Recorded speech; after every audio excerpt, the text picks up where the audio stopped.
Hello, today is September 17th, 2020, and this is the first video I'm posting filmed on my new Canon PowerShot camera. I'm going to talk today about the reason I post videos in which I sing. There'll be no singing in this video. Insert laugh line here. I sing largely because I think singing is a healthy thing. I think people sang before the idea of professionalism came in. I think people sang for pleasure. I think people sang as a way of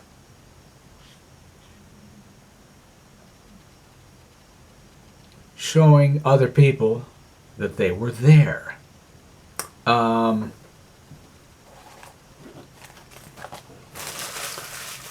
live in a society which is treated to pre-recorded music. Music that has been perfected and locked in place. Many professional artists performing hit songs at an arena learn a very tough lesson when they deviate from the original track that made whatever song it is they're doing famous. You change the solo to your massive hit at Madison Square Garden, and for the next 10 years the audience says, why didn't they play it that way? So we are stuck in an era which loathes variation. Let's get back to the main theme of the argument against just singing for fun on Facebook.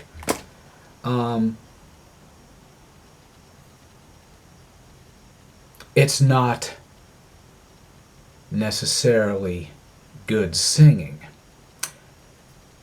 This indeed is an interesting point. If I were asked to sing with someone, I would say to them, listen, I don't know how to maintain a pitch. I need to let you know that what you're getting may not be up to your snuff. My songs are sung alone. The other argument against posting songs on Facebook that I sing are that 99% of them are written by other people and or copyrighted by other people. So if I sing Blackbird by the Beatles, I'm definitely taking someone else's material, something they own, and commandeering it. If I were to do Blackbird on Facebook, which I've never done, I don't think Paul McCartney's reputation would be at all damaged. But I do know that people scrolling on Facebook would go, oh no, I've got to avoid this, and they'd scroll on. I have, since about 1993, a sort of swimming pool ear. Occasionally there's a ringing, goes and travels. The ringing will travel from one ear to the other, but it's mostly around here. It never quite goes away. This is the result of my nose meeting a hard fist. In any case, it was after that that I realized, oh my God, I can't quite hear myself the way I used to. Before that time, of course, I never really tried to sing for people. Each year, since the mid-'80s, of course, there is an exception, I sing a humorous Irish music hall song called William Bloat each year at my brother Frank's Lunar New Year's party. A party in which people go from table to table telling funny jokes and stuff, and at one point there's always an interlude of actual serious musicianship, people playing stringed instruments. But then I come up, and some of the people sing along with me. It is expected. It is, a rowdy and rousing moment. I do this each year. But I started doing it long before I ever thought, well, maybe I can try to sing one of these hard to sing songs on YouTube. YouTube didn't exist then, nor did Facebook. Anyway, for fun, I posted a few songs and people would say, hey, well, that's kind of amusing. I think they get a kick out of the fact that I try. Again, before the age of recording, I think people in their everyday situations were much more inclined to sing, not necessarily loudly or overbearingly, in each other's presence.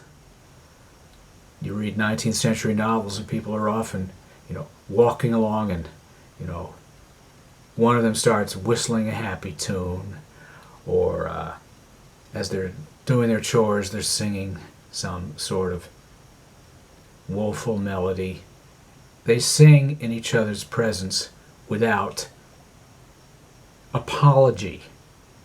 It's only in the 20th century where you start singing. In the age of recording, people say, please stop. The whole thing of people being actually rather desperately afraid to be heard singing is a 20th century and 21st century phenomenon. Now, of course, even before the age of recording, I'm sure there were people who were known as hams and bad singers. A running gag on Burns and Allen from radio through television was that George Burns was a horrible singer. He would occasionally sing a snatch of something and they'd say, please, George, stop. But as we all know, when he would get on a stage, especially late in life, and just sing a humorous old song, it was delightful. He was not trying to be Bing Crosby, but he could actually, in his sort of gravelly tone, carry a tune, and he knew what he was doing. He was professional above all. This is another thing. People don't like to hear each other sing because it doesn't match the record they used to hear. There is, of course, the solid fact that most people who do get on a stage and sing are de facto amateurs, meaning they're not making any money. So most singers who actually do want other people to hear them and gather them around are not even remotely, in the technical sense, professional. They may be great singers, but they are simply doing it out of delight. I think a lot of people have a great fear of being heard singing. There's an enforced stage fright. Now, the sheer reality is, with this swimming pool ear of mine, I literally can't hear the same way I did before 1993. I have a slightly deviated septum as a result of that punch in the face.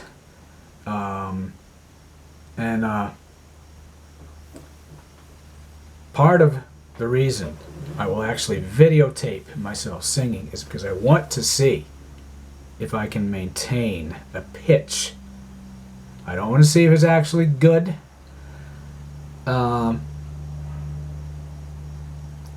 Many of the videos I do where you hear me singing, I've done 5 or 6 times over in the same night and selected the one that seemed to me to actually maintain a level. If I do the Jayhawks song Blue, I don't for 1 minute think that if I stood up in front of an audience, they would tolerate it for long.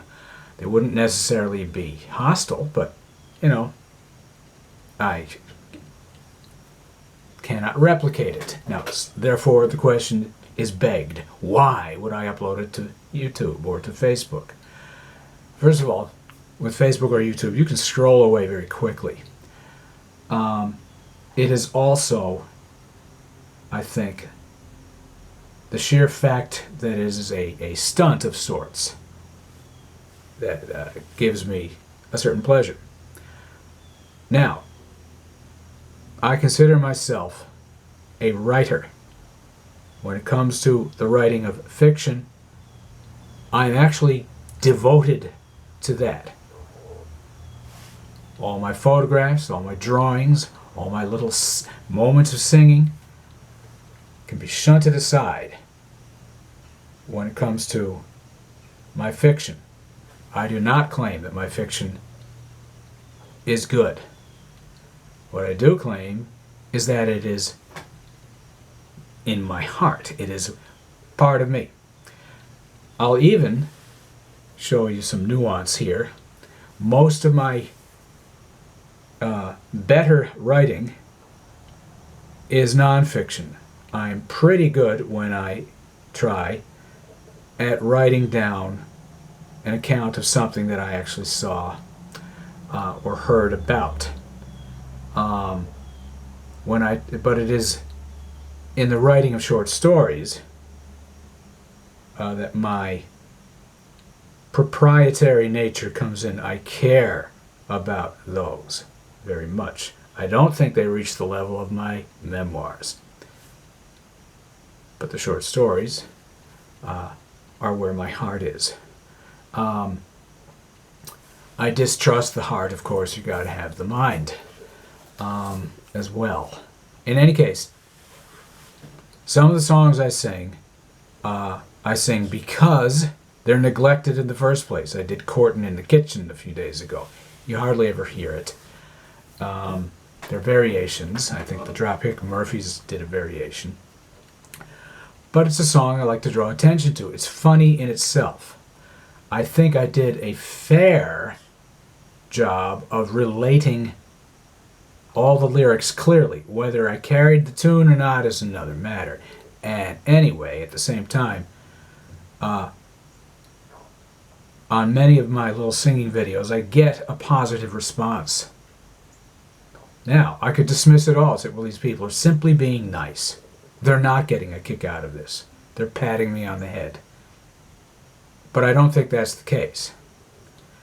I think they enjoy the fact that I get up in this age where everything has to be perfect and just express myself in song.